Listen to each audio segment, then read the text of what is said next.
Kaya mga katropa, ito ang pinakamay magandang kulay sa kanila. Yung parang kulay ng mga teddy bear. Hindi ko masabi kung anong kulay ito, parang yellow, para na may yellow na brown, para basta yung mga teddy bear. Ganun yung ang balahibo.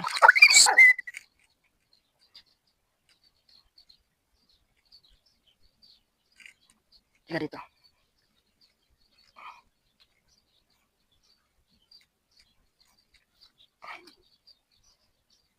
Yung mga katropa.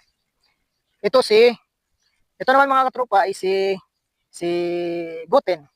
Ito si Goten, mas yung brown niya ay mas parang yellow kaysa kang Trunks. Yung kakulay niya si Trunks. Pero yung mukha nito walang itim, pero si Trunks meron yung itim eh.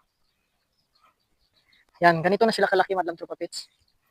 Ang kulay niya napakaganda kasi yung parang yellow na brown, hindi ko maano, basta yung teddy bear na mga binibenta, ganun yung kulay niya. Parang yellow na brown, yun napakaganda.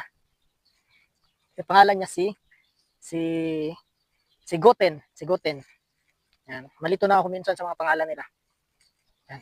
Ang kunin naman natin si Goku. Dali. Ay, mga katropas, ito si Goku. Yan. Ito si Goku. Isa sa pinakamabait. Lalo na pag pakainin. Mabait ito masyado kasi upo lang to agad. Ha? Mabait ito masyado. Si Goku. Tayo. Yan. Yan, oh. Yan.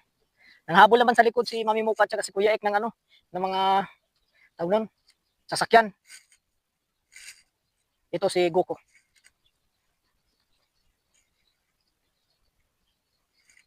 Ya, pamain na lang ha, pamain. Kung sino ang makakagusto sa mga tutatengs. Sa gusto mag-adapt, punta lang kayo dito sa Shiba, yung location namin Shiba. Shiba ang city namin, Tubarjal. Tapos mga 20 minutes to 30 minutes ang biyahe papunta dito sa amin, galing sa city.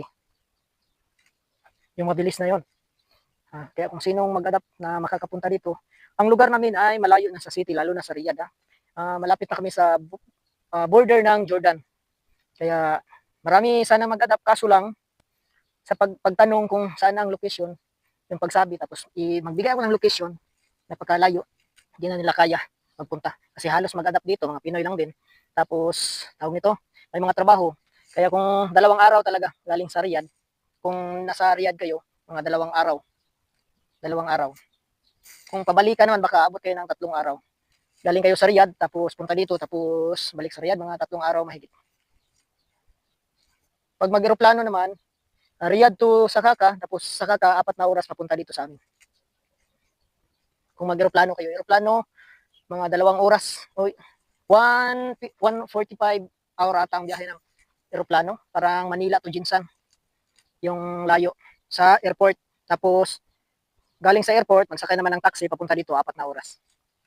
Kaya kung sinong mag-adapt dyan, maraming nagsasabi na ipa-adapt. Ang problema lang kung sino ang mag-adapt. Kasi mabuti lang kung andito lang malapit at saka makapunta sila. Kaso lang wala nga eh. Yan.